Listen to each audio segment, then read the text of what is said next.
Eh, Buenas noches con todos, buenas noches docente, compañeros. A continuación voy a leer un postulado que me ha tocado dar las indicaciones. La educación como espacio de opresión y resistencia, en lo que es la contextualización. En el poemario, la fragmentación sintáctica, la dislocación temporal y la violencia semántica orienta la educación como un espacio de opresión y resistencia, la cual se forja como un dispositivo institucional de normalización que articula prácticas disciplinarias del control simbólico y regulación del lenguaje, configurando la escuela como un espacio de resistencia subjetiva, que no responden únicamente a una experiencia estética, sino que operan con una estrategia contrahegemónica frente a los regímenes pedagógicos que imponen orden, obediencia y silencio como condiciones de aprendizaje. En lo que es la controversia, Trill se evidencia como el sujeto escolarizado es interpelado por una autoridad normativa que deslegitima su experiencia vital, generando procesos de alineación cognitiva y emocional. Sin embargo, esa misma fractura lingüística encama una forma controversial de resistencia epistémica en la medida en que subvierte la racionalidad pedagógica dominante y reclama el derecho a una subjetividad no domesticada. En lo que es la tesis, la educación como un campo tensionado donde la palabra poética se erige en acto insubordinación, no solo se visualiza como un aparato reproductor de desigualdades, sino como un mecanismo que evoluciona de manera casi enceguecida frente a la pedagogía del control. Y en lo que es la anticipación, Freire en 1970 refuerza el postulado al evidenciar que la educación puede anticiparse como un mecanismo de domesticación cognitiva, sin que el estudiante sea reducido a una entidad pasiva. Para evitarlo, Foucault en 1975 propone una disciplina como tecnología de poder orientada a la producción de cuerpos dóciles y funcionales. A continuación, postulado 2, el silencio como mecanismo de la inclusión pedagógica. Desde una perspectiva crítico y discursiva y socioeducativa, en la que el silencio no es entendido como una ausencia comunicativa, sino como un efecto estructural en las palabras escolares normativas, que regulan quién puede hablar, qué saberes los legítimos y bajo qué condiciones se reconoce la participación estudiantil en este marco.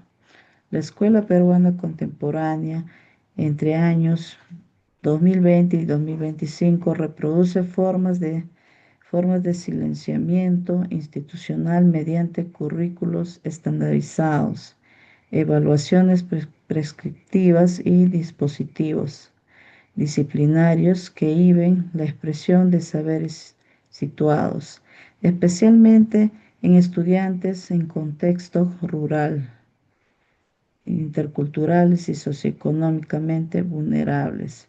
Se espera que el aula configurada con un espacio de control del lenguaje y palabra funcional puede consolidarse sin desigualdades académicas, legítima sin la marginalización educativa de que el silencio emerge como una categoría controversial, no como una inclusión, no como una exclusión epistémica y sistemática que desautoriza la experiencia del sujeto educando, sino como un enfoque restrictivo con capacidad de agencia.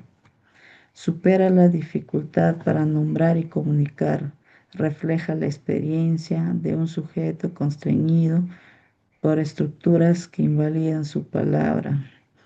Bourdieu 1991 comprende el silencio escolar como una manifestación de violencia simbólica en la que el poder ejerce de manera invisible al naturalizar la exclusión de determinadas voces y formas de expresión. Por su parte, Fricker 2017 introduce el concepto de injusticia epistémica, clave para interpretar como la escuela. Al no reconocer ciertos discursos y experiencias como legítimos, afecta construcción de conocimiento y la identidad de estudiante.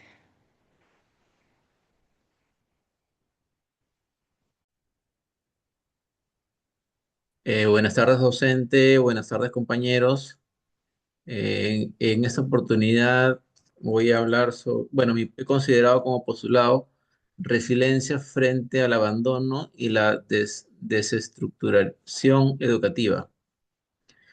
Dentro de la contextualización, la resiliencia no es concebida como una cualidad individual aislada, sino como una respuesta adaptativa situada frente a condiciones estructurales de exclusión, precariedad institucional y discontinuidad formativa, marcado por interrupciones prolongadas del servicio educativo, brechas territoriales y debilitamiento de los sistemas de acompañamiento pedagógico. La resiliencia estudiantil emerge como un proceso de reconfiguración subjetiva mediante el cual los estudiantes buscan sostener su trayectoria educativa en escenarios adversos. Dentro de la controversia, como tal, se expresa en la persistencia de la palabra fragmentada, la memoria efectiva y la resiliencia simbólica frente a una escuela que no garantiza condiciones equitativas de permanencia y sentido. La controversia es que Trilce permite interpretar la resiliencia no como adaptación pasiva al abandono educativo, sino como una forma de resistencia creativa que cuestiona la normalización de la precariedad y reivindica el derecho de una educación humanizadora. Como tesis, la resiliencia simbólica y creativa revela las limitaciones estructurales del sistema educativo para garantizar trayectorias formativas, equitativas y autosostenibles. Dentro de la anticipación, podemos citar a para Ungar 2011, resulta clave para desnaturalizar la idea de resiliencia como mérito individual, al situarla dentro de un entramado de condiciones estructurales que facilitan o limitan la continuidad educativa. Asimismo, Biesta en el 2015 considera que las estrategias desarrolladas por los estudiantes en contextos de abandono educativo suelen quedar fuera del reconocimiento escolar formal.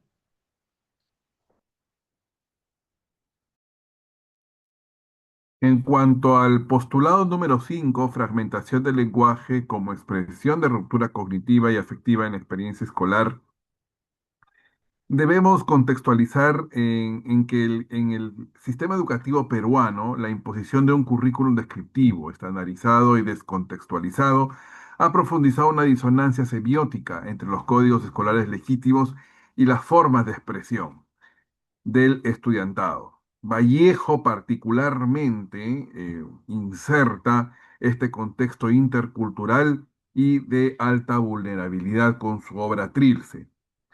La controversia que se presenta se forja en la fragmentación lingüística no representada en un déficit agresivo, sino que más bien es una manifestación de ruptura cognitiva y afectiva producida cuando el sujeto aprende bajo marcos simbólicos que no reconocen su experiencia vital.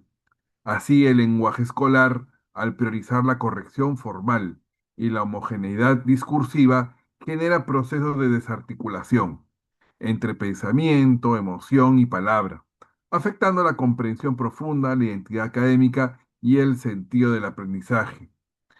De esto se desprende una tesis, ¿no? ¿Cuál es? La fragmentación expresa una ruptura cognitiva y afectiva producida que desarticula la mediación lingüística entre pensamiento, emoción y aprendizaje. De alguna manera finalizada, nos anticipamos en que La propuesta de Vygotsky en el año 1934 sustenta teóricamente que el lenguaje cumple una función estructurante del pensamiento. A su vez, esta fragmentación en contextos escolares no puede interpretarse como falta individual, sino como un efecto de mediaciones pedagógicas inadecuadas.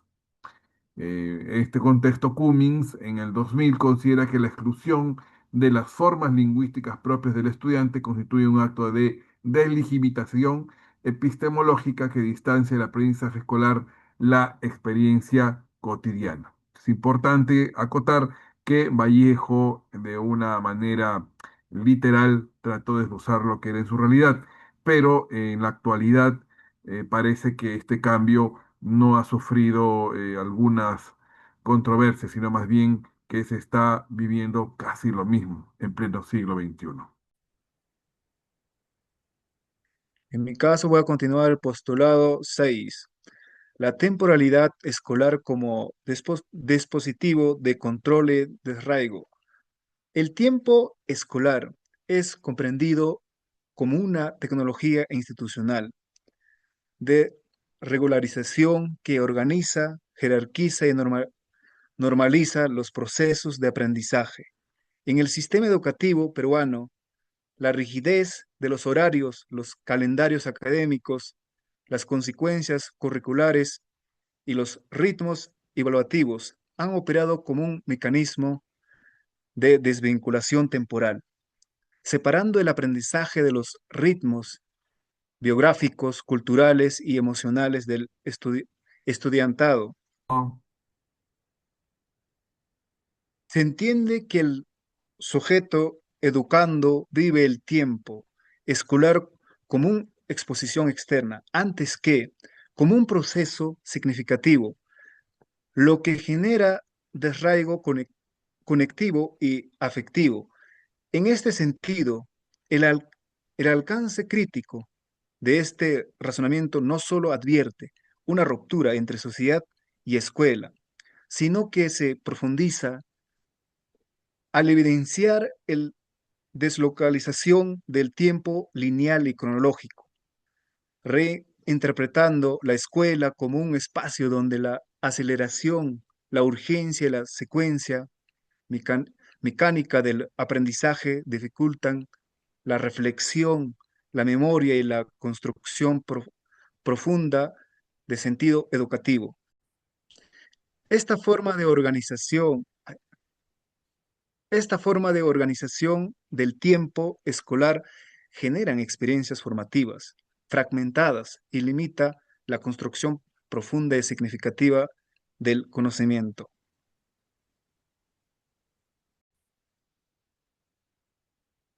Escolano 2000 reflexiona sobre las estructuras temporales y organizativas que configuran las prácticas pedagógicas y condicionan la experiencia del aprendizaje. A su vez, Argriabas 1994 refuerza la idea de que la temporalidad educativa responde prioritariamente las lógicas de gestión y control antes que a criterios pedagógicos centrados en el desarrollo integral del estudiante.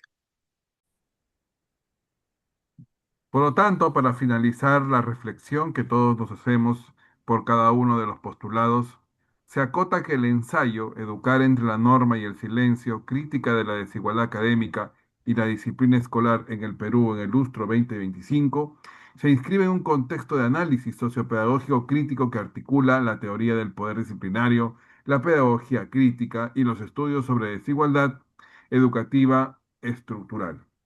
El periodo examinado se caracteriza por la intensificación de dispositivos normativos de regulación escolar, curriculares, evaluativos y administrativos, que bajo un paradigma tecnocrático de gestión educativo refuerzan las prácticas de control simbólico y homogenización pedagógica, particularmente en los contextos de educación remota y modelos híbridos post pandemia. Muchísimas gracias, ha sido la exposición del equipo. Un abrazo para todos.